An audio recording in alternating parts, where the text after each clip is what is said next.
ధన్యవాదాలు కూడా.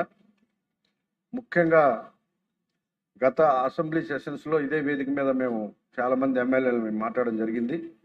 విశాఖపట్నం అన్నది పర్యాటక కేంద్రం.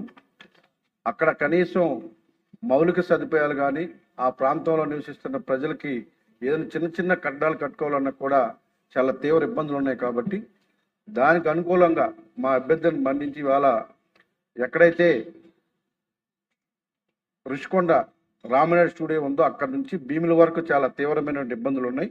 సో ఈరోజు జోన్ 3 నుంచి జోన్ 2కి ప్రజా అభిప్రాయ సేకరణ పెట్టినందుకు మనస్ఫూర్తిగా ముఖ్యమంత్రి గారికి, డిప్యూటీ సీఎం గారికి మనస్ఫూర్తిగా ధన్యవాదాలు తెలియజేస్తా ఉన్నాం. రానున్న రోజుల్లో అదంతా కూడా అర్బన్లో ఉంది అధ్యక్ష. ఇవాళ మేజర్ సిటీ అది.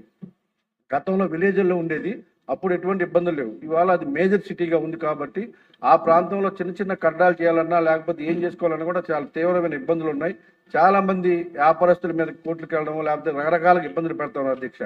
సో రేపు జరిగే ప్రజా సేకరణ మేము అందరం కూడా పాల్గొంటాం. ఖచ్చితంగా దాన్ని సక్సెస్ చేస్తాం అధ్యక్ష. మరొకసారి మంత్రి గారికి ప్రత్యేకంగా ధన్యవాదాలు తెలియజేస్తున్నాం. ఒక మంచి నిర్ణయం అది.